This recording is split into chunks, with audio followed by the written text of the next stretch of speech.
Jason's backpack hit the ground with a sharp thud, but the pain squeezing his heart was far worse. Had he really just been expelled because he was poor and because of the color of his skin? The cold words of Principal Carter still echoed in Jason's mind, haunting him. This school is for decent families. There's no place for people like you. Trying to hold back the bitter tears, Jason dragged himself home, his heart heavy as he thought of the sad faces of his parents. But the very next morning, as the roar of a billionaire's helicopter thundered across the sky and suddenly landed in the schoolyard, both students and teachers froze in stunned disbelief. Jason Miller stood frozen in front of the principal's office, his palms sweating as he gripped his old, worn-out backpack. His heart raced wildly, as if it might break free from his chest. Every eye in the hallway at Westbridge Academy was focused on him, their gaze critical, tinged with curiosity, full of cold judgment. "Jason Miller," Principal Carter called out, his sharp voice echoing down the hall. Carter, a middle-aged white man with piercing green eyes and slick silver hair, looked at Jason with disdain, his expression completely devoid of any empathy. "Do you understand why I've called you here today?" Jason tried to stay calm, his voice trembling but still full of respect. "Sir, I don't understand. I've always followed the rules, never violated anything. I've also consistently been at the top of my class."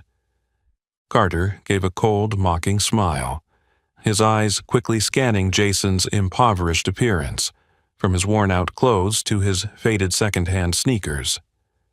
Then he lowered his voice, just loud enough for everyone to hear. "Jason, you know, Westbridge is a school for families of good standing, those with respect in society. This is not a place for someone like you." Carter's words clearly carried a much deeper meaning than just Jason's poverty. The students standing around began to whisper, a few snickers mixed with cruel mockery, their laughter dripping with unmasked contempt. Jason felt as though someone had just struck him with a powerful blow to his chest. His ears burned with shame and rage, the feeling so intense it nearly suffocated him. But he still tried to respond with all the dignity he had left. "I believe a school should judge students by their abilities and character, not by their family background or skin color, sir." Principal Carter furrowed his brow, his cold green eyes flashing with barely contained anger. "Don't get arrogant with me, Jason. I'll make this clear one last time. This school only accepts students from respectable backgrounds. A poor farm boy like you and—" Carter hesitated for a moment, but his eyes filled with malice as they lingered on Jason's dark skin. His voice turned icy, completely unfit to be a student here. "I'm forced to expel you, effective immediately." The cruel, racially charged words drained Jason of all his strength. Around him, the laughter grew louder, more venomous. Mason, the richest white kid in school, looked at Jason with open contempt. Mason spoke loudly, deliberately ensuring Jason could hear. "Finally, they've gotten rid of the black farm boy. Westbridge will be much cleaner and classier from tomorrow on." Jason trembled with fury, his fists clenched tightly, his nails digging into his palms, but he knew he wasn't allowed to retaliate, not allowed to show weakness in front of those who were demeaning him. 2 white security guards stepped forward, each grabbing one of Jason's arms and roughly pulling him away, their faces full of scorn, as hundreds of students watched with derision. With each step Jason took, each burst of laughter pierced his ears like sharp knives, cutting deeply into his dignity. In that moment, a bitter thought flashed in Jason's mind. Was the color of his skin and his poverty the greatest sins he had ever committed in his life? Jason lowered his head and walked away, trying to hide the tears of anger and pain. But deep inside, a promise was written with unwavering determination and strength like never before. "I won't let people like Carter and Mason decide my worth. One day, they will regret what they've done today. Jason stepped out of the gates of Westbridge Academy, the harsh afternoon sun shining directly into his eyes, which were desperately trying to hide the tears. Behind him, the mocking laughter and gossip still echoed like an endless, cruel melody. It seemed the humiliation didn't stop when the principal's office door closed. It lingered, like invisible ghosts, following every step Jason took. Just as Jason was about to turn down the familiar path to escape the crowd's gaze, Mason's contemptuous voice suddenly cut through the air behind him, sharp and cruel like a cold blade. "Hey, Black Farm Boy, so you finally got kicked out of here, huh? You thought just studying hard would make you fit in here?" Jason froze, his fingers gripping his backpack so tightly they trembled. Mason moved closer, his expensive designer sneakers echoing confidently on the shiny tiles.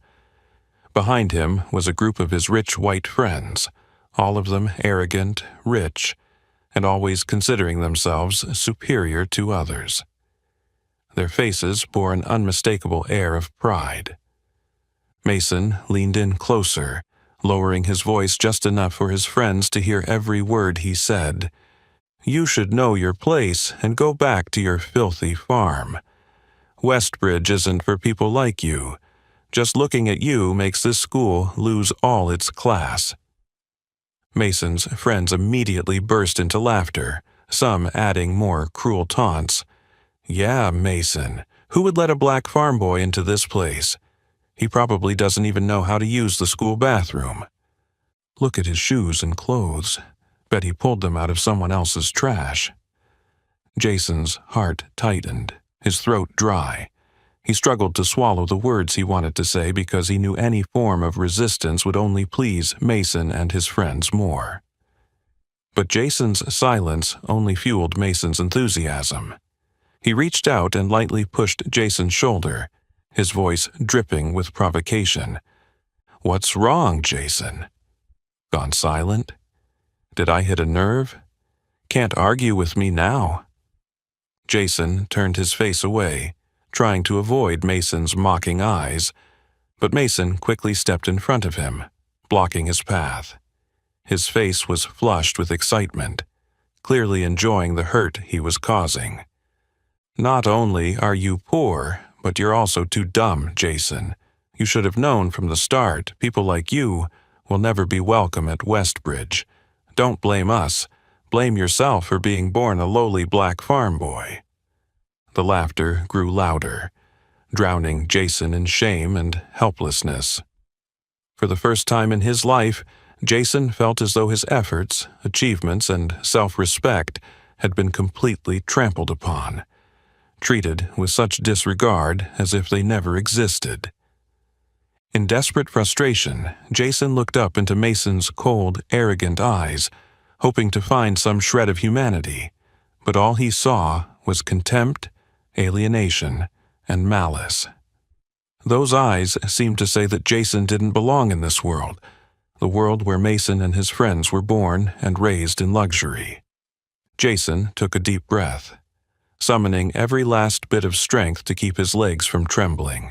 He lowered his head and walked past Mason, trying to ignore the laughter and mockery ringing in his ears. But deep inside, Jason knew that the wound those sharp words had caused would remain forever in his soul, like an invisible scar, constantly reminding him of the cruelty of racism and social injustice. And in that moment of pain, Jason made a vow to himself: "I will rise from where I've fallen, and one day, Mason and people like him will have to bow their heads in shame for what they've done today." Jason walked like a shadow along the narrow, familiar dirt road, each step heavy in the dimming twilight. Mason's cruel words still haunted him, echoing relentlessly like a poisonous curse, making Jason feel as though his soul was being crushed bit by bit. The closer he got to the small house where his family was waiting for him, the slower his steps became, burdened by fear and the growing sense of shame in his heart. As soon as Jason stepped onto the porch, the door swung open. His mother, Mary Miller, a kind black woman with gentle eyes filled with concern, came out to greet him. She was taken aback when she saw his red-rimmed eyes. Then her voice softened with worry. "Jason, what's wrong? Why are you so late? Something happened at school, didn't it?" Jason didn't answer right away. He lowered his head in silence, trying to avoid his mother's gaze. At that moment, his father, Benjamin Miller, stepped out from the house, his face weary after a long day working in the fields. His sharp eyes quickly noticed something was wrong with his son. He moved closer and gently placed a hand on Jason's shoulder. "Son, what's going on? Please, tell us." Jason looked up at his parents, his throat tight. He didn't want to make them more upset, but the words of Principal Carter and Mason kept ringing in his mind, pushing him to the breaking point. Jason lowered his head, his voice breaking as he spoke in choked sobs. "I've been expelled, Mom and Dad. They said Westbridge isn't for people like me. They said a poor student, and a black one at that, would ruin the school's reputation." The air around them suddenly froze, time seeming to stand still. Jason saw his mother's eyes widen in shock and pain, her trembling hand moving to her mouth to stifle a quiet sob. His father stood motionless, his eyes heavy with bitterness, and his hand that had rested on Jason's shoulder instinctively tightening. "How could they do this to you?" his mother whispered, her voice breaking in tears. "You've tried so hard. How could they be so cruel?" His father remained silent for a long moment, his face weathered by years of hard labor, now showing signs of helplessness and despair. Finally, he spoke in a soft voice, but one full of bitterness. "We're sorry, Jason. We couldn't protect you from this unfairness and cruelty. Our lives have always been like this. People judge us by our skin color and background instead of our efforts and true worth." Jason looked up at his parents, his heart aching as he saw the disappointment in their eyes. The people who had always given him their love and hope, who had endured so much hardship to give him a chance to study at that prestigious school, were now suffering the sting of society's harsh prejudice. "Mom, Dad, I'm sorry." Jason choked, tears finally spilling uncontrollably. "I've disappointed you." Mary immediately stepped forward and wrapped her arms around her son, her tears flowing freely down her cheeks, mingling with a pain that words couldn't express. "No, son, you haven't disappointed us. It's those people out there, those full of prejudice and cruelty, who are wrong. You will always be our greatest pride, no matter what happens." Benjamin moved forward, pulling both of them into a tight embrace. His voice became more resolute, though it still carried an infinite sorrow. "Our family will always stand strong together, Jason. No matter how many times they try to put us down, we will always hold our heads high. I believe in you, son. I believe in you." In the warm embrace of his parents, Jason silently clenched his fist. He knew that the pain of today would be a wound that could never fully heal, but it would also become the driving force for him to rise above, to prove to everyone who had denied his true worth that they had made the greatest mistake of their lives. Outside, the sky slowly darkened, but inside the small Miller home, the flame of resilience and belief in justice had just been ignited. Jason knew that, though the battle against societal prejudice and racial discrimination would be hard, he would never be alone on that journey. Night fell quickly, darkness spreading over the vast fields surrounding the Miller family's small house. In the silence of the night, only familiar sounds lingered softly. The rustling leaves in the gentle breeze, the persistent chirping of insects like a sad melody, and Jason's quiet sighs lost deep in his vast thoughts. Jason lay still on his small bed, staring up at the ceiling, where the faint moonlight filtered through the tiny cracks in the roof. The events of the day replayed vividly in his mind, like a sad, black-and-white film that kept playing over and over. The insults from Mason, the contemptuous gaze of Principal Carter, and the cruel laughter from the other wealthy students, all felt like sharp knives cutting deep into his heart. Jason turned to his side, trying to close his eyes to push away the painful images, but the more he tried to forget, the more they seemed to appear, clearer than before. Somewhere in the small room, the clock ticked slowly, steadily, as if trying to remind him that time continued coldly moving forward, regardless of the emotional wounds stacking up inside him. In the heavy silence of the night, Jason bitterly asked himself a question he never thought he would have to ask. What did I do wrong to deserve this kind of discrimination and injustice? Truly, Jason had never chosen his skin, his circumstances, but why was society making him pay for things he couldn't control? Thinking about this, a vague sense of despair welled up in Jason's chest. He remembered the mornings he woke up before sunrise, working the fields with his father to help the family, then rushing to school in his worn-out clothes. Each day, he pushed himself to be better, hoping one day his efforts would be recognized. But all he received in return was disdain, discrimination, and brutal, open racism. Jason sat up abruptly, rubbing his face in frustration and helplessness. He glanced around the small room, his eyes resting on an old photo by his bed. It was a picture of his family from a summer afternoon years ago when Jason was much younger. Everyone's face reflected the simple, peaceful joy and happiness of that time. Holding the photo in his hands, Jason thought about the humble dreams his parents had for him. They had hoped that Jason would be the first in the family to receive a good education, to break free from the cycle of poverty and social injustice they had endured their entire lives.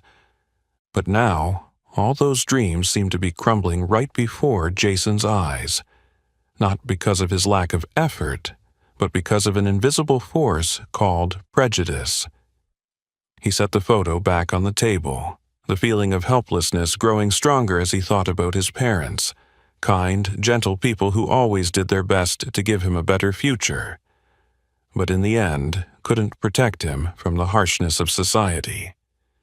He walked over to the window, gently pulling aside the thin curtain, and looked out into the night. In the distance, the cornfield swayed lightly in the night breeze, the treetops swaying as if whispering to share in his sorrow. Jason rested his head against the cold window frame, whispering to himself in the darkness, "I wish there was someone, just one person, strong enough to stand up for me, for all the people like me.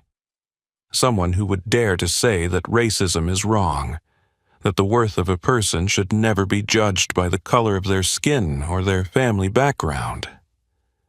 Jason's wish echoed in the silence, but it was powerful and sincere, enough to make his chest ache. He didn't need a miracle, nor did he want pity. What Jason truly longed for was justice, a real justice strong enough to break down the barriers of prejudice so that people like Mason and Principal Carter would realize the cruelty of their mistakes. The more he thought, the more his desire for justice burned fiercely inside him. He suddenly remembered the stories his teachers had told about heroes who fought against injustice and racism, like Martin Luther King Jr., Rosa Parks, and Nelson Mandela. These stories had always inspired him and given him hope, but right now, in the dim little room, they felt so distant, as if they were fairy tales that couldn't possibly happen in the harsh reality he lived in. Jason closed his eyes, wondering if, in this world, at this very moment, there was anyone brave enough, powerful enough to stand up for people like him.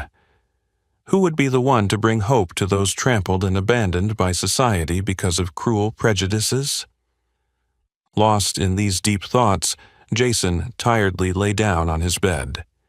Outside, the stars continued to shine silently in the vast sky, as if witnessing the silent, heartfelt plea of a boy, a plea that at this moment no one could hear. What Jason didn't know was that in this moment of deepest despair, fate was quietly arranging a turning point, an event that, tomorrow, would change his life and the lives of all those who had ever looked down on him. And more than anything, it would open up a new path, a path where justice would no longer seem out of reach, but would become the reality Jason had longed for. The first rays of the morning sun pierced through the thin mist, and Jason lay still in bed, his dark, circled eyes wide open, staring blankly at the empty space before him. His sleep was restless and brief, interrupted by the haunting nightmares of the previous day. But just as Jason thought today would be another long, tiring day, an unfamiliar sound suddenly echoed from the direction of the town, growing louder and soon turning into a deafening roar that reverberated throughout the area. Jason sat up in surprise and confusion, rushing to the window. From the direction of Westbridge Academy, a massive, glossy black helicopter was descending onto the school grounds, witnessed by hundreds of stunned students and teachers. He rubbed his eyes once more to make sure he wasn't imagining things, but the sight before him was real. The helicopter landed, its enormous rotor blades creating strong gusts of wind that sent leaves flying and dust swirling like a small storm in the schoolyard. Jason held his breath, an odd feeling rising within him. What was going on? At that very moment on the school grounds, Principal Carter rushed out of his office, his face a mixture of anger and utter confusion. He waved his hand, shouting at the security guards, desperately signaling them to stop the strange helicopter that had landed without permission at his prestigious school. But the guards stood frozen, none daring to approach any closer, for they had already seen the prominent golden logo on the side of the helicopter, a bold, sharp K set against a mysterious black background, the unmistakable symbol of Kingston Enterprises. The helicopter door slowly opened. From within, a tall, elegant man stepped out, dressed in a luxurious black suit, his sharp blue eyes and confident demeanor exuding authority. It was Samuel Kingston, America's leading agricultural billionaire, a powerful figure known to all but rarely seen in public places like this small school. Principal Carter froze in the middle of the yard, his face shifting from anger to astonishment, and finally to visible unease as he recognized the man before him. Carter quickly regained his composure, stepping forward with a forced smile, trying to mask his discomfort. "Mr. Kingston, what a surprise to see you here. I wasn't notified about this visit." Samuel Kingston did not answer immediately. His piercing gaze quickly swept over Carter, a look that made the once arrogant, powerful principal feel small and insecure for the first time in his life. Kingston spoke in a deep, commanding voice, each word deliberate and strong. "I'm not here to meet you, Carter. I'm here because of a serious matter directly involving this school, something that demands my personal attention." Carter hesitated, trying to regain his authority. He responded stiffly and with clear suspicion. "I don't understand what you mean, Mr. Kingston. Westbridge Academy has always operated under the strictest standards." Kingston immediately cut him off, his voice steady but tinged with a controlled anger. "Strict standards? You call openly discriminating against and insulting a student because of their skin color and background strict standards?" Kingston's words made Carter's face turn pale. He stammered, desperately trying to hide the panic rising within him. I don't fully understand what you're implying." Kingston tilted his head slightly, his authoritative gaze locking onto the now shrinking principal. his voice lowered, but still loud enough for everyone around the school to hear. "Stop pretending, Carter. I've heard all about what you did to Jason Miller. A brilliant student expelled not for breaking the rules or poor performance, but simply because the boy is poor and black. Do you really think I'll let something like that happen right under my nose?" The entire crowd of students and teachers stood frozen in stunned silence. Mason, standing nearby, pale and shrinking behind his group of friends who usually praised him, felt the arrogance on his face evaporate. For the first time, fear replaced the smugness as he realized that his own cruel words and actions from the day before might have directly caused this shocking moment.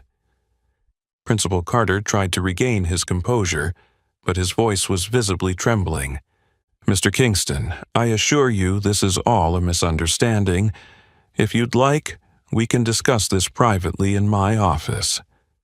Kingston interrupted him, his cold, unwavering gaze never leaving Carter. "No need for that, Carter. I'm not here to negotiate. I'm here to make one thing very clear. No one in this school is allowed to discriminate, insult, or belittle others because of their skin color or circumstances. If Westbridge wants to survive, you will be held accountable for your actions." Kingston's words left the schoolyard in a terrifying silence. Carter stood frozen, unable to say a word. Never before had he been pushed into such a weak position. Never had he faced a pressure so immense and unyielding. Meanwhile, in the small house far from the school, Jason still stood by the window, his heart pounding in his chest. He had no idea that in just a few minutes his life would change completely, and the quiet plea he had whispered in the dark of night was about to be answered in the most powerful way possible.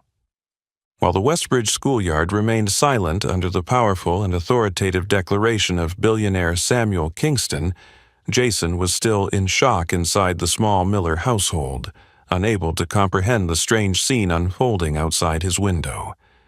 He stood there, his heart pounding, his eyes fixed on the massive helicopter that had slowly lifted off from the schoolyard and was now heading into the distance.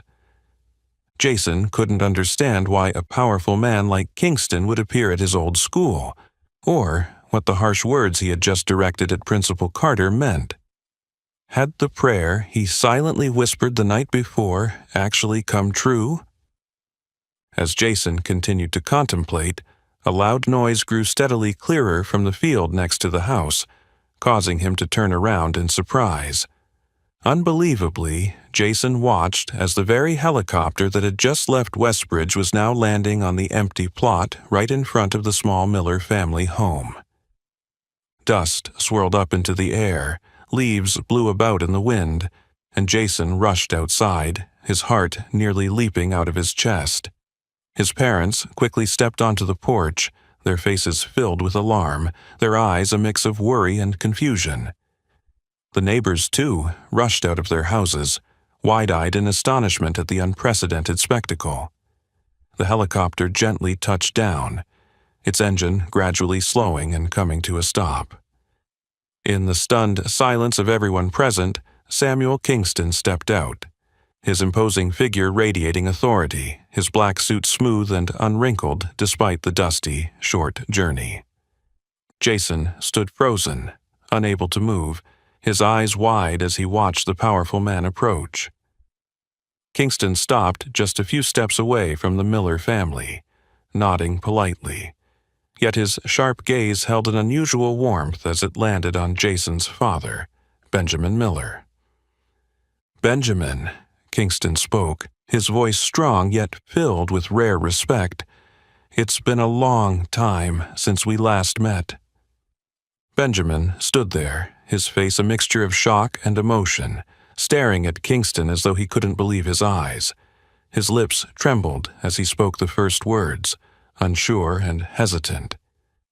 "Sir, Mr. Kingston, is it really you? I never imagined I would meet you again like this." Kingston smiled softly, a stark contrast to the coldness he had shown to Principal Carter. I've never forgotten the people who stood by me, especially those who helped me through the toughest times of my life. His words left everyone around him confused, exchanging looks of curiosity and astonishment. Jason and his mother were even more bewildered, as they had never heard of his father's relationship with this famous billionaire. Benjamin took a deep breath, trying to steady his voice, though his heart was racing. I didn't think the small things I did back then would be remembered by you for so long. Back then, you were young, just starting your career, struggling with so much, but I always believed you would succeed. Kingston moved closer, his gaze sincere and deep as he looked directly at the man before him. Benjamin, what you did was not small at all. You didn't just help me keep the company afloat when it was on the brink of bankruptcy, but you also taught me the true value of a man, perseverance, loyalty, and compassion, no matter how difficult the circumstances. Jason stood there, stunned, listening intently. He had never known about his father's noble past or his connection to one of the richest and most powerful men in America. Kingston's words opened a whole new image of his father in Jason's mind, filling him with immense pride. "Mr. Kingston," Benjamin said, his voice still emotional but filled with respect, "our family is very grateful for your visit, but I suppose you didn't come just to reminisce about the past, did you?" Kingston turned his gaze to Jason, his eyes both stern and gentle, in a way that was hard to describe. "That's right. I'm here today because of Jason. Your son has suffered too much injustice. I will not allow that to continue." Jason's heart seemed to stop as his voice caught in his throat. He spoke for the first time since Kingston arrived.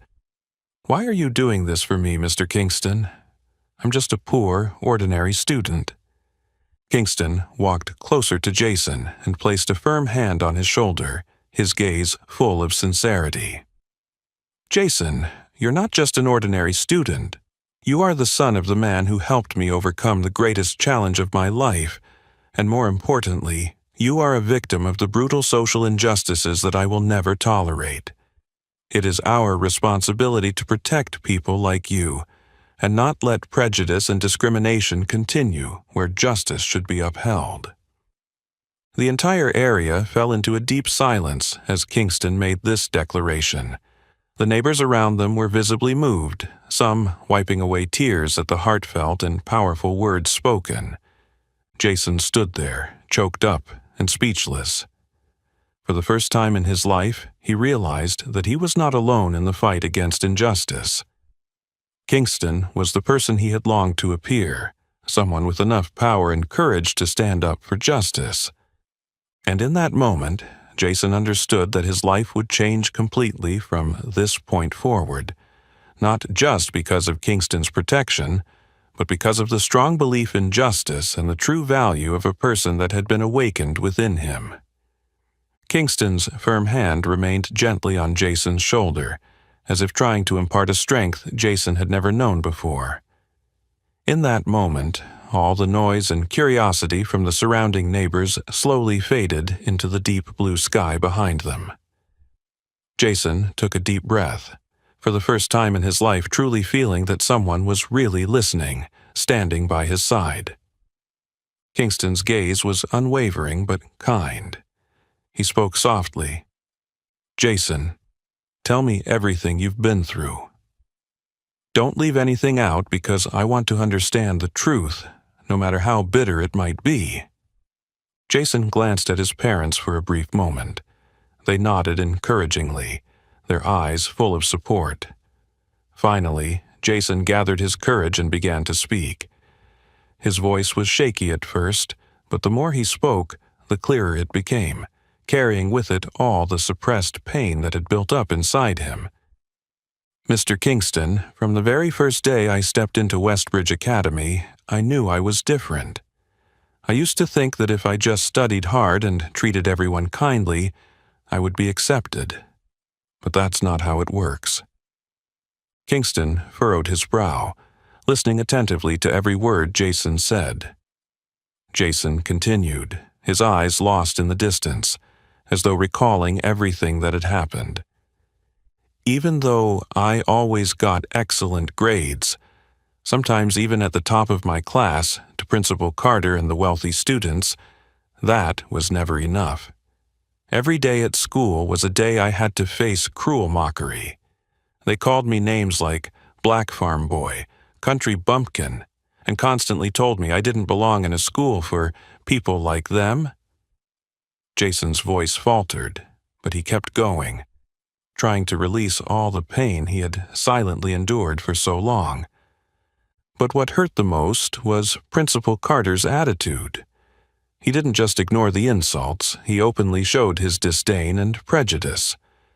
Yesterday, he called me into his office in front of many students, and flat out told me that Westbridge Academy wasn't a place for someone like me. Upon hearing this, Kingston's face darkened, his sharp eyes flashing with uncontainable anger. But he held himself in check, allowing Jason to continue without interruption. Jason tried to remain calm, although tears began to stream down his face. He expelled me, not because I did anything wrong, but simply because of my skin color and because my family isn't wealthy. And the worst part is, right after that, Mason, the wealthiest and most powerful student in school, along with his group of friends, continued to publicly humiliate me, making me feel worthless, like I didn't belong. I tried to endure it all, but honestly, I can't understand how people can treat each other so cruelly just because of their skin color or their poor background. Jason paused, unable to continue due to the lump in his throat. The entire area fell into a deep silence. His parents stood by his side, their eyes red with pain, as if reliving those bitter moments. The neighbors around them also lowered their heads quietly, some wiping away tears that couldn't be held back as they listened to Jason's heartfelt and moving story. At that moment, Samuel Kingston stood still like a statue, his face tense, his eyes blazing with an uncontrollable spark of rage. After a long pause, he placed his hand on Jason's shoulder once again, this time squeezing gently as if to give him more strength. Then he spoke with determination. "Jason, what you've just told me is unbearable. It is an injustice and cruelty that no one should ever have to endure. I promise you I will not let this continue. Carter and people like Mason will be held accountable for their vicious actions." Kingston then turned to Jason's parents, his voice now both sincere and full of resolve. "Benjamin, Mary, I am truly sorry your family has had to endure this pain. I will not only ensure that Jason returns to school, but I will make them recognize and take responsibility for their mistakes. It's time for people like Carter to understand that this world has no place for discrimination and racism." Benjamin Miller, deeply moved, grasped Kingston's hand tightly, his voice shaking with gratitude. "I don't know what else to say, Mr. Kingston. Your presence here is already a miracle for my family. If you can help Jason get justice, it will be the greatest gift my family has ever received." Kingston smiled gently, but his eyes still burned with fierce determination. "Benjamin, you and your family deserve that justice. This isn't just Jason's fight, it's our fight. We won't let those who use prejudice to trample on human dignity go unchallenged." Jason stood there silently, listening to Kingston's powerful words, and for the first time in his life, a great hope sparked inside him, one he had never known before.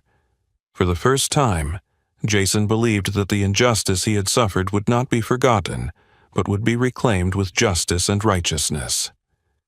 And at that moment, Jason knew that he was no longer alone. A great battle against racism and injustice had officially begun, and he was the one being protected, trusted, and, most importantly, listened to.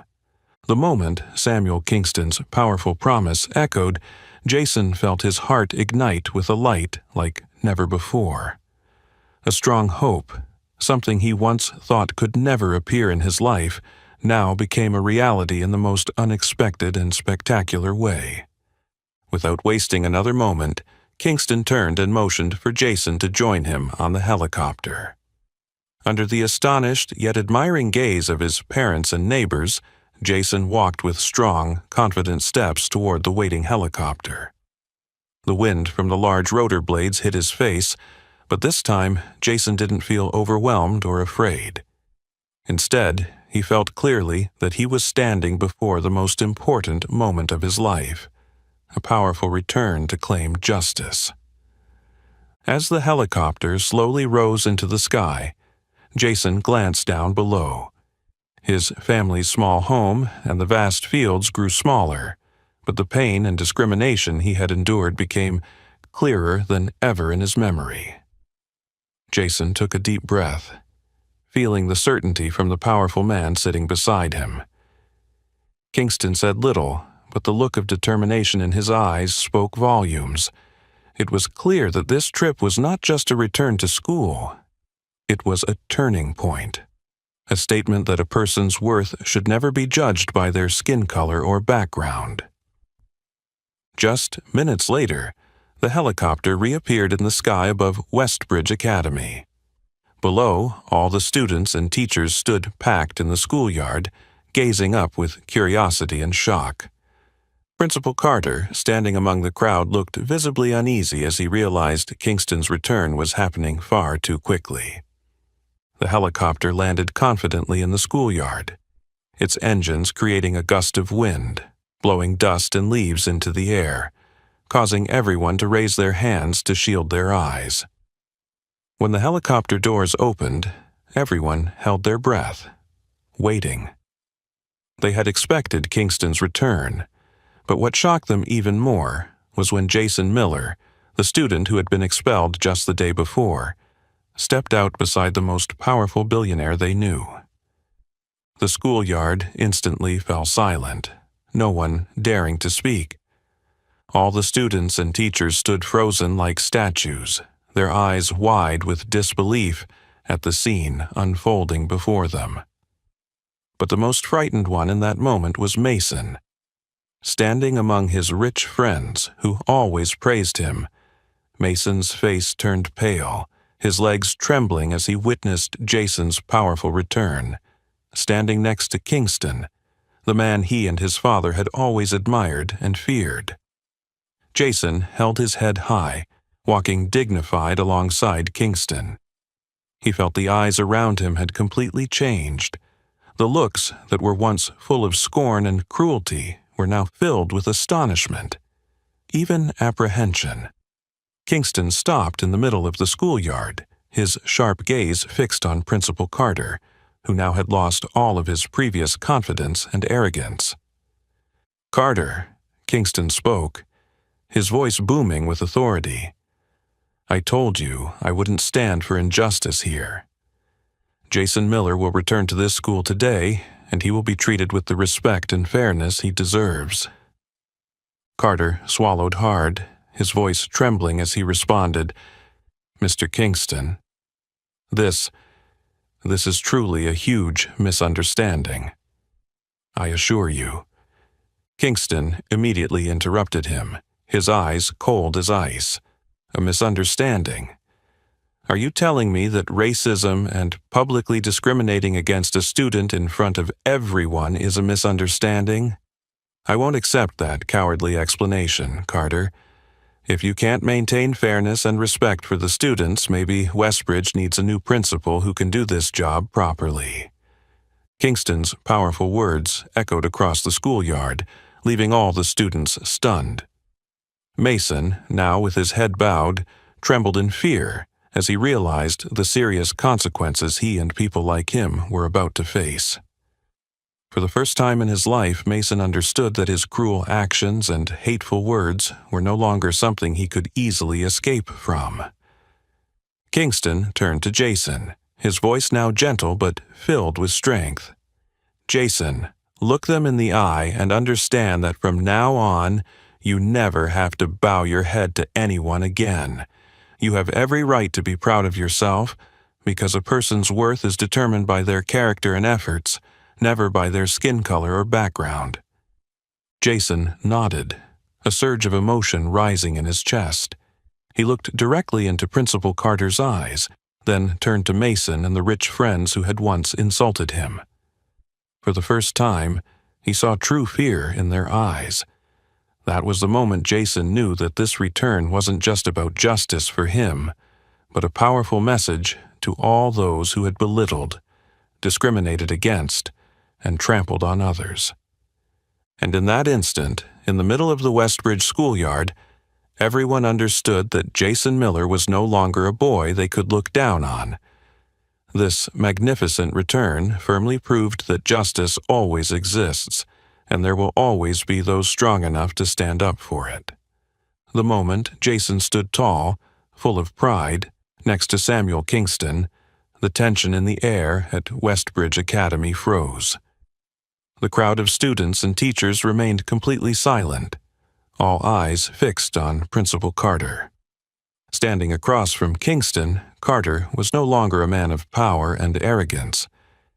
Instead, his face had turned pale, his trembling fingers revealing the fear he was trying to suppress. Kingston slowly took a few steps toward Principal Carter, his sharp gaze heavy with pressure, each step a declaration of the justice that was drawing near. When the distance between them had closed to just a few paces, Kingston stopped, looking directly into Carter's eyes, which were now helplessly avoiding his. "Carter," Kingston spoke, his voice not loud but filled with enough authority to send chills down the spine of anyone who heard it. "I hope you fully understand the gravity of your actions. You are the leader of this school, someone who should set an example for the hundreds of students here. But what you've shown is disgraceful and unacceptable." Carter tried to swallow, attempting to control his trembling voice, responding weakly. "Mr. Kingston, I assure you, I never meant to be racist. It was all a terrible misunderstanding." Kingston immediately raised his hand to silence him, his eyes flashing with anger that he could no longer conceal. "A misunderstanding? How much longer are you going to downplay this, Carter?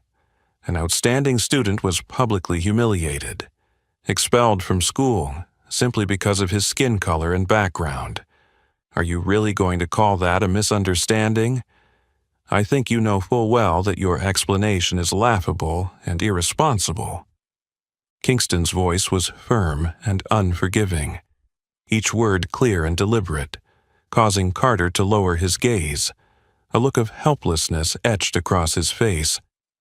The teachers and students around them also bowed their heads in silence, the sense of shame and guilt evident on the faces of those who had been indifferent or complicit in the prejudice Jason had suffered. Kingston continued, his voice now more resolute, carrying the determination of a man who had weathered many storms in life. "Let me make this clear to you, Carter. I will donate $10 million to Westbridge Academy, a donation unprecedented in the history of this school." Murmurs immediately spread through the crowd, everyone stunned, eyes wide with disbelief. Carter immediately lifted his head, his face shifting from anxiety to a tentative glimmer of hope. However, Kingston quickly pressed on. "But I will only make this donation under one single, absolutely clear condition.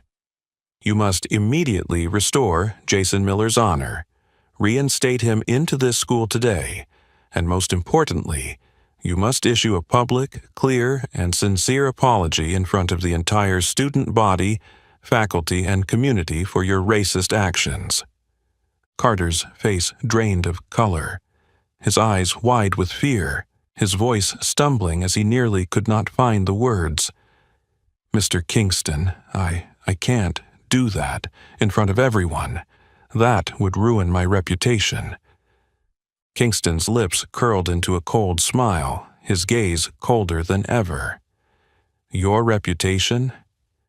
Do you really think you still have any reputation left after everything you've done? Carter, I'm giving you exactly 5 minutes to make a decision. Either you meet the conditions I've set, or I'll withdraw the entire donation and go public with your racist actions to the press. At that point, not only will your reputation be gone, but so will your career. The entire courtyard of Westbridge fell into a heavy, suffocating silence. Carter stood frozen, his eyes darting frantically between Kingston, Jason, and the students around him, their gazes filled with both reproach and disdain. In one corner of the yard, Mason shrank back, his face drained of color. He trembled as he realized that the privileged, powerful life he and his family had enjoyed could come crashing down in an instant because of what he and Carter had done to Jason. Carter panted. Time seemed to stretch painfully slow. Finally, when the pressure became unbearable, Carter spoke, his voice so small it was nearly inaudible. I accept Mr. Kingston's conditions. I will apologize and restore Jason's honor immediately. Kingston nodded coldly, his eyes piercing through Carter as if ensuring the man understood the consequences of his past actions. He then turned to Jason, placing a gentle hand on his shoulder, his voice warm and clear. Jason, now you will witness true justice. No one will ever be able to belittle your worth again. You will return to this school as a winner, with all the self-respect and pride you've rightfully earned. Jason nodded, tears of happiness and gratitude welling in his eyes. For the first time in his life, he felt a victory, not just for returning to school, but more importantly for winning back his honor and fairness. A victory deeper and more meaningful than anything he had ever experienced. And from that moment on, Jason knew that no one would ever look down on or discriminate against him again, for he now stood firm on the true value of who he was, a value that even those who had once looked down on him would be forced to acknowledge. As Principal Carter's reluctant agreement echoed in the air, the atmosphere at Westbridge Academy immediately became suffocatingly tense. Kingston stood firm, his sharp, cold gaze filled with authority and an unwavering determination. He didn't move an inch, just stared at Carter as if he wanted to pierce through the principal's weak and insincere promises. Carter swallowed hard, beads of cold sweat beginning to form on his forehead. His eyes were darting around, clearly searching for a way to shirk responsibility, or, at the very least, buy more time. His mind was a whirlwind. He'd never been in such an uncomfortable position before. The reputation he'd built over decades was now hanging by a fragile thread, suspended between Samuel Kingston's authority and the public apology he was about to be forced to give. Carter glanced at the crowd, who were all holding their breath, then forced out a strained smile, speaking in a weak voice. Mr. Kingston, I think we should discuss this in more detail in my office. Some matters aren't appropriate to discuss in front of the students. But Kingston immediately raised his hand to cut him off, his voice ringing clear and strong.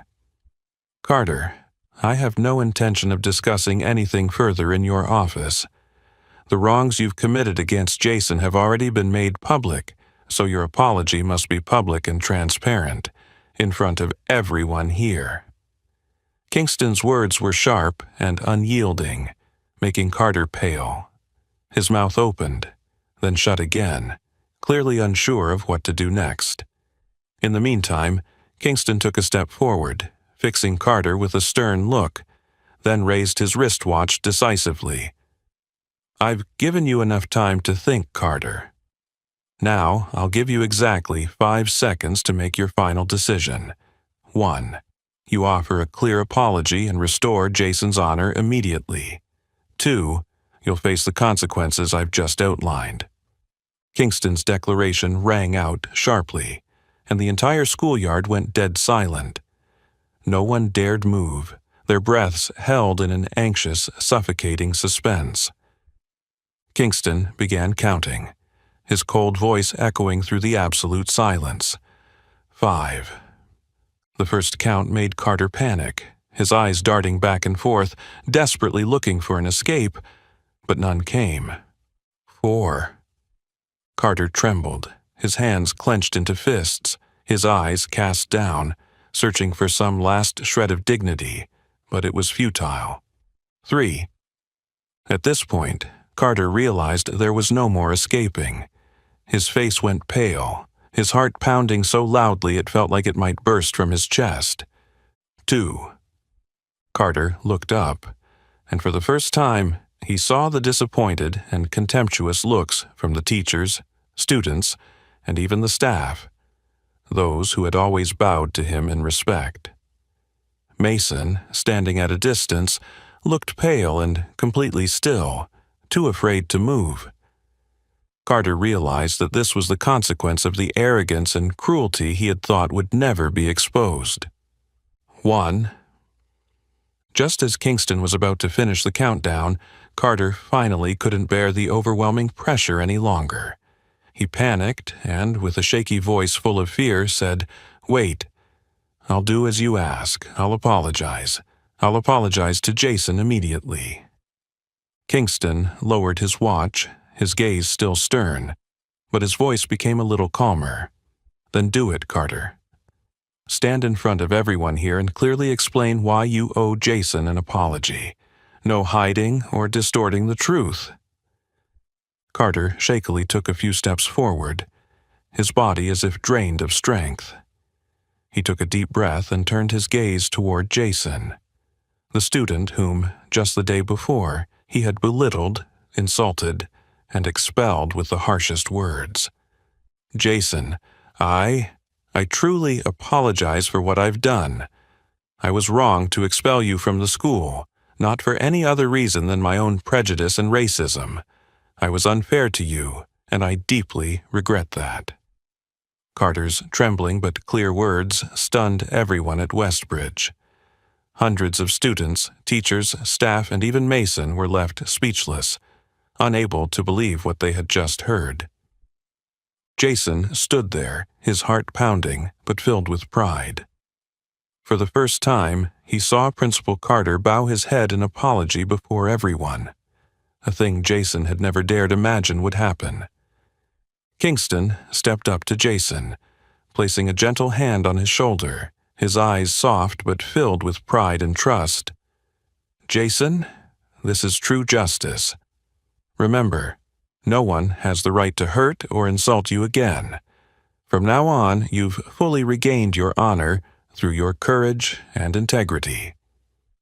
In that moment, the courtyard of Westbridge Academy witnessed not only the downfall of Carter, but also the powerful resurgence of a young man who had overcome prejudice and injustice to stand firm in his true worth.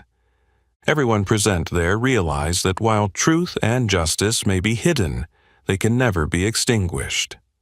And today, it was Jason Miller who brought that truth to light before all. The moment Carter's reluctant and bitter apology ended, the entire Westbridge campus froze in silence. The air thickened with a sense of tension and astonishment at the unprecedented scene. Principal Carter, who had once held absolute power, was now bowing his head in apology to a student he had so callously disrespected and trampled just the day before. Jason stood tall, silently witnessing the entire scene. He couldn't deny the swell of pride and a fierce sense of accomplishment rising within him, for justice had finally sided with him. But deep down, Jason could also sense the reluctance and dissatisfaction in every word Carter spoke. The principal was only saying these things due to the overwhelming pressure from the power and prestige of billionaire Samuel Kingston, not because he genuinely regretted or recognized his mistakes. Carter stood there, his cold eyes reluctantly turning toward Jason one final time, his voice flat and devoid of sincerity as he spoke. I hope you can forgive what has happened, Jason. From now on, Westbridge will accept you back, and I commit to ensuring that nothing like this will ever happen again." Though the words seemed kind, everyone could clearly feel the coldness and insincerity behind them. Kingston, too, noticed this, his eyes narrowing, his gaze piercing through Carter as if to say that he fully understood the true nature of the apology. Jason did not respond immediately. Instead, he calmly met Carter's gaze, his eyes steady and composed. There was no fear or hurt in them anymore, only inner strength and unwavering pride. Carter noticed this, and for the first time he felt a real sense of unease before a student he had once considered unworthy of his attention. Samuel Kingston stepped closer to Jason, gently placing a hand on his shoulder, and turned to face Carter, his powerful voice resonating through the entire campus once more. "I hope this will be the last time Westbridge Academy faces such an embarrassing incident. Don't make me come back here again, Carter. Do you understand what I mean?" Carter remained silent, nodding slightly, his eyes avoiding Kingston's. Deep down, he knew full well that, despite apologizing, he had never truly changed his views on Jason or students like him. However, he now had no choice but to accept his bitter defeat before Kingston's absolute power. A defeat he knew would leave a deep scar on both his career and his personal pride. Meanwhile, Mason, from the corner of the crowd, looked at the scene before him with genuine fear in his eyes. He realized that the days of freely insulting and discriminating against others without consequence had truly ended. For the first time in his life, Mason felt the fragility of the privilege he had once taken for granted, and he knew that from this day forward he would no longer be the untouchable one. Kingston turned to Jason, his gaze much softer as he spoke in a quiet but warm and sincere voice. "Jason, you've done something monumental today. You've proven that no one has the right to belittle or judge others based on their background or skin color. But I also want you to understand that while you've won today, the battle against racism and injustice will continue for a long time. It requires you to stay strong, brave, and steadfast, because people like Carter and Mason are still prevalent in this society." Jason looked at Kingston, feeling a mix of gratitude and determination. He knew what Kingston said was true. The fight against prejudice, discrimination, and injustice couldn't be won with just one victory. He took a deep breath and nodded firmly. "I understand, Mr. Kingston. I know what lies ahead, but I also know that no matter how long this fight lasts, I will never give up. I will continue to stand up, not just for myself, but for everyone who is suffering the same." Hearing Jason's strong and sincere words, Kingston smiled softly, his eyes filled with pride and hope. To him, Jason was no longer just a student he had protected, but a living embodiment of the values he had always believed in. Values of fairness, dignity, and courage. The tense atmosphere slowly dissipated as Jason took a step forward, turning to face the students and teachers standing before him. For the first time, his voice rang out clear, strong, and unshaken. "I want to thank everyone who has listened and witnessed what happened today. I don't seek revenge or foster hate. What I hope for most is that we can build a truly fair environment, where everyone is respected and judged based on their abilities and character, not their skin color or family background. I hope that from this moment on, we can create real change."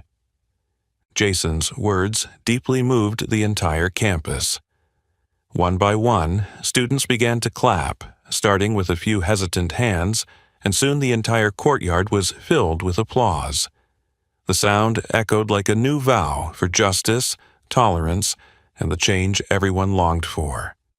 Though Jason knew the fight was far from over, in that very moment he understood that he had won not just against Carter, but against the injustice and prejudice that had weighed down his life for so long. And from that day forward, Jason walked with pride, ready to face any challenge ahead. As the emotional applause from the entire Westbridge Academy courtyard gradually faded, Samuel Kingston gently made his way toward Jason, his face radiating with evident pride. In that moment, Jason felt an unusual sense of closeness emanating from this powerful man. It was not just simple sympathy, but a deep trust in the future and potential of a young man whose fate had almost been crushed under the weight of prejudice and discrimination. Kingston gently placed a hand on Jason's shoulder, his voice warm and resonant, breaking the silence that enveloped the courtyard. "Jason, you have shown rare qualities and courage in the most difficult of circumstances, but your fight should not end here. I have a proposition for you, an opportunity I believe will allow you to fully realize your potential and continue contributing to a fairer and more equal future." Jason looked at Kingston intently, sensing the seriousness and sincerity in the powerful man's eyes. He asked, his voice curious yet still somewhat reserved, "Mr. Kingston, what is it?"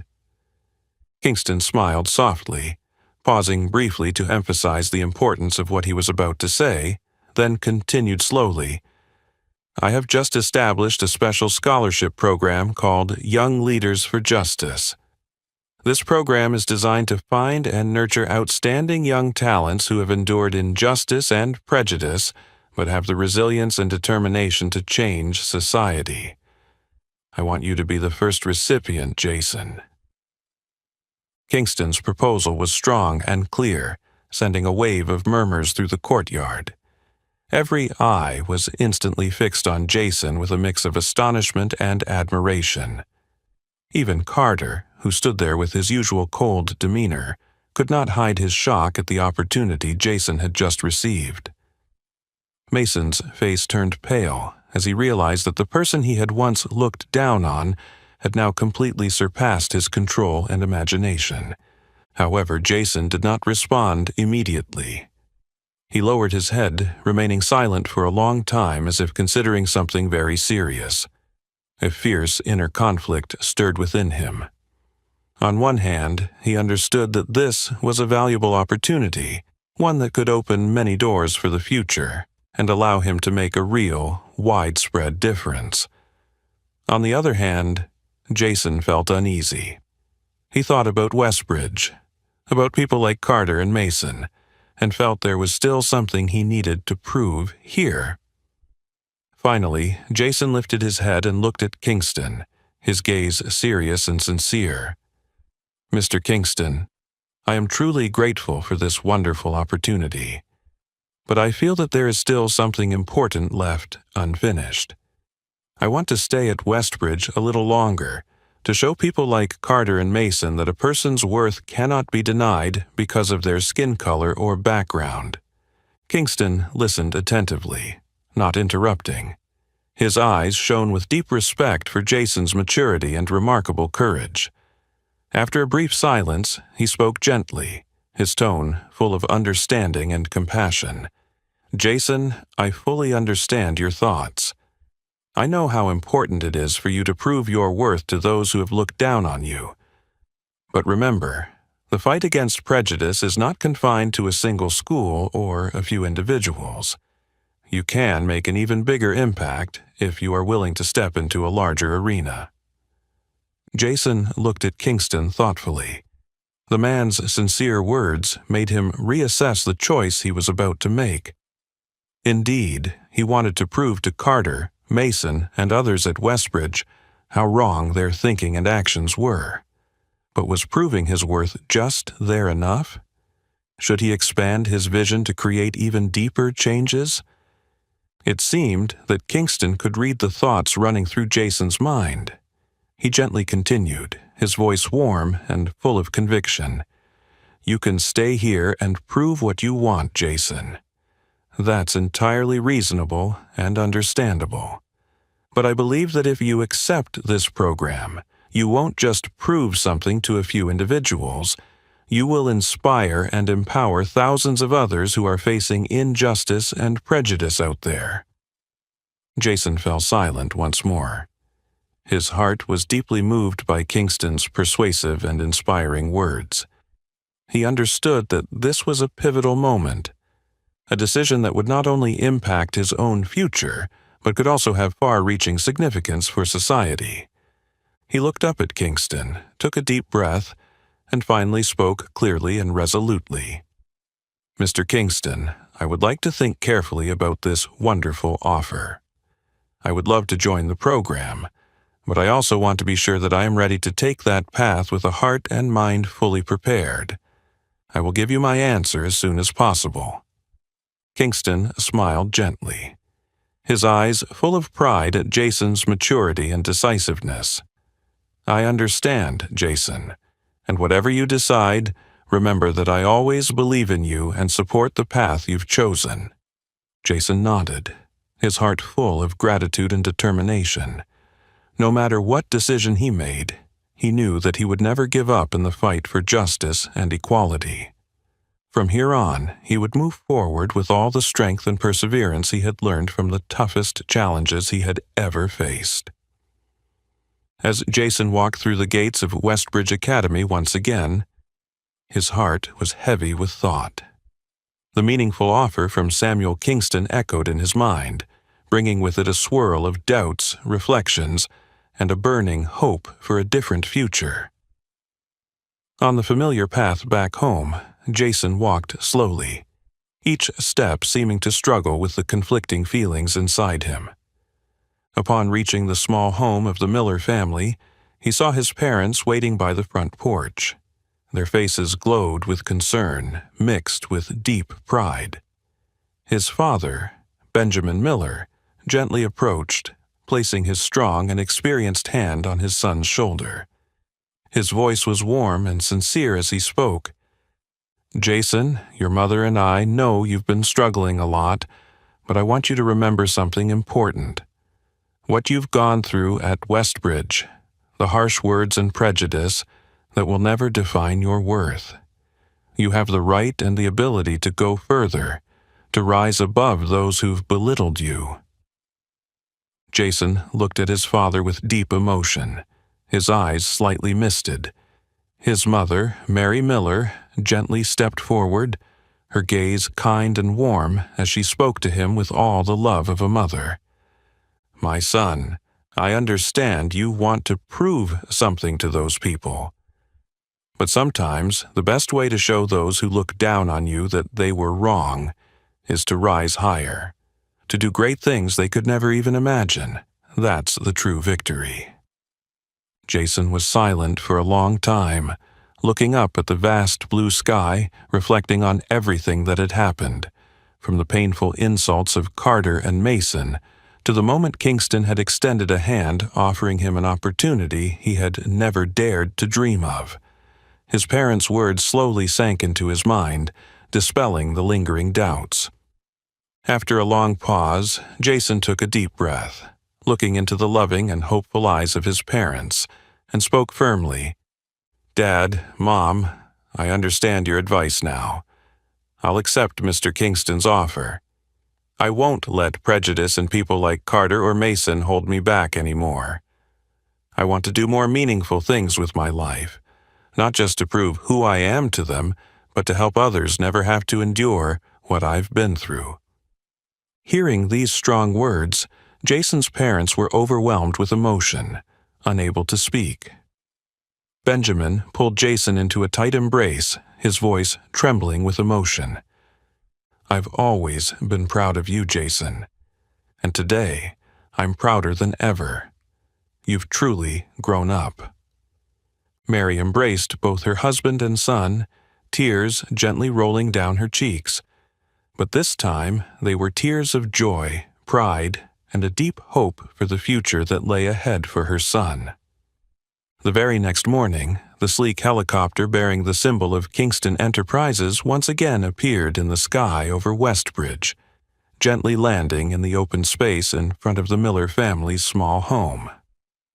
This time, Jason approached the helicopter with a completely different posture, his back straight, his head held high, and his eyes full of pride. Outside, neighbors stood in a large crowd, all gazing at Jason with admiration mixed with a hint of envy. A few of Jason's true friends waved and cheered for him, their faces bright with pride and emotion at this pivotal moment. Further away, Mason and a few other students, those who had once cruelly insulted Jason, stood silently, scowling, their faces filled with discomfort and jealousy. They realized that from this moment forward, Jason had truly surpassed their control and disdain. They knew that from now on, they would never be able to stand taller than Jason again. Samuel Kingston stood beside the helicopter, looking at Jason with satisfaction and pride. He nodded gently, his warm voice resonating once again to encourage him. "Jason, the road ahead won't be easy, but I know you can do it. From today, you represent not only yourself, but also countless others waiting for change. I believe in you." Jason turned back, hugging his parents one last time, feeling their immense love. Then, with steady steps, he walked onto the helicopter, leaving behind the painful days, the heavy prejudices, and the people who had tried to tear him down. The helicopter door closed, the blades began to spin loudly, dust flying up. But the proud and trusting gaze of his parents was clearer than ever. They stood there, waving goodbye to their son, their hearts filled with joy and hope for the future Jason was about to create. Jason looked down at the familiar landscape one last time from above. He felt a fresh and powerful energy fill him, as if all the struggles and challenges he had gone through were mere stepping stones that would allow him to rise higher, further. In that moment, Jason silently promised himself that he would never stop fighting for justice, equality, and compassion. And on this flight toward a new future, he knew his life had truly changed. A change not only for himself, but for many others still waiting for a glimmer of hope, just as he had once waited. As the helicopter slowly landed on the rooftop of the towering Kingston Enterprises headquarters, Jason could feel his heart pounding in his chest. The city sprawled below, with busy streets filled with traffic and towering buildings packed close together, unfolding a completely new world. A world that just days ago, Jason never dared to think he would belong to. The helicopter door swung open, and a powerful gust of wind rushed into the cabin, causing Jason to squint. Samuel Kingston stepped out first, turning back with a reassuring smile and gesturing for Jason to follow. Jason stood up, took a deep breath, and then took his first step onto the rooftop, officially beginning a journey full of promise but also many challenges ahead. Kingston Enterprises was not just a symbol of wealth and power, but also a place filled with grand ideas about social justice, anti-discrimination projects, and development plans aimed at creating a better society. Jason knew very well that stepping into this building meant he was standing in front of an opportunity to truly make a difference on a much larger scale than Westbridge ever could. Samuel Kingston led Jason down a vast hallway with transparent glass walls, allowing a panoramic view of the entire city.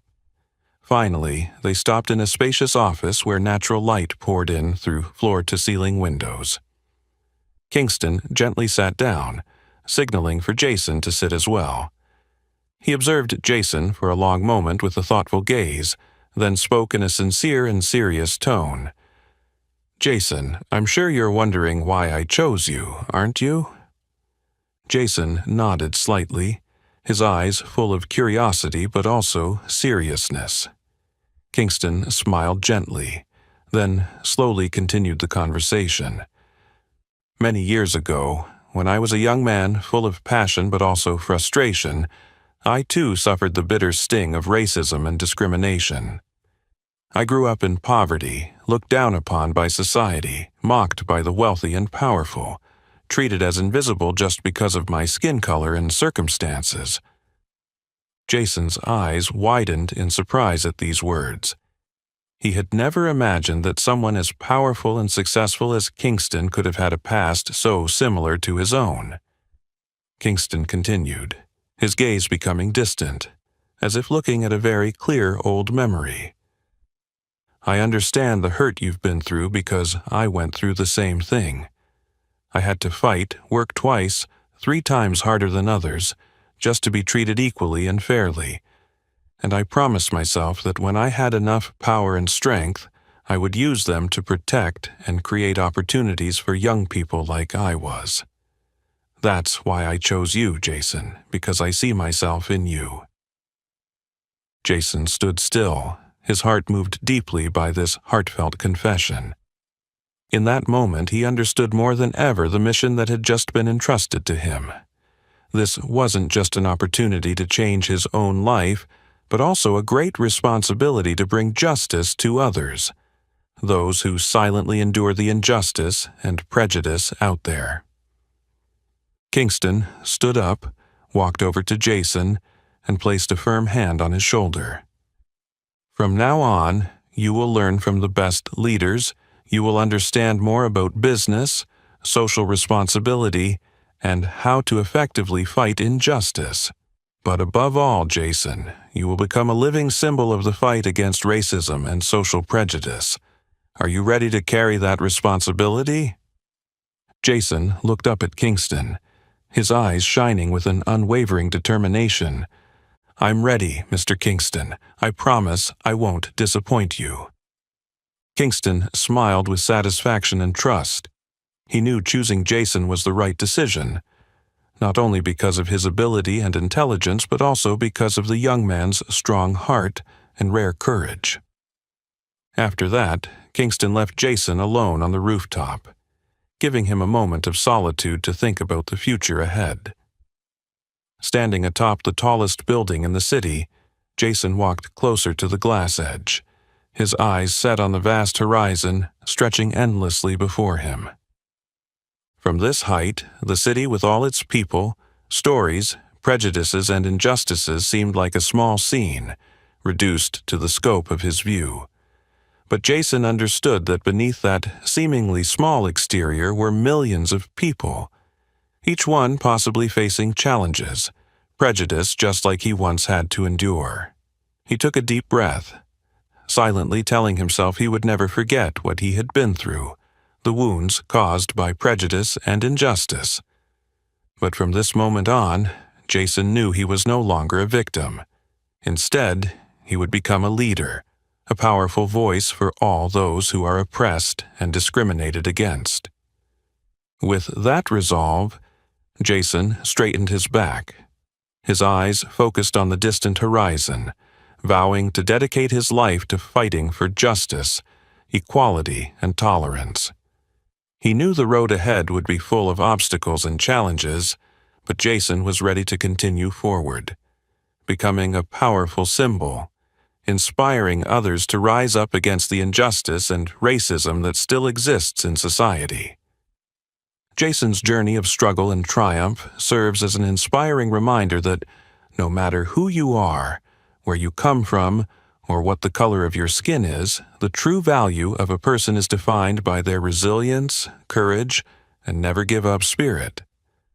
Prejudice and injustice can hurt you, but if you believe in yourself and keep pushing forward, one day you will stand on top and make those who once looked down on you take a hard look at themselves. Have you ever faced injustice or prejudice in your life? What would you do if you were in Jason's shoes? Share your thoughts and stories in the comments below. If you enjoyed this meaningful story, don't forget to like and share this video to spread the positive message to more people. And make sure to subscribe to the channel so you won't miss the next heartwarming stories. Thank you, and see you in the next video.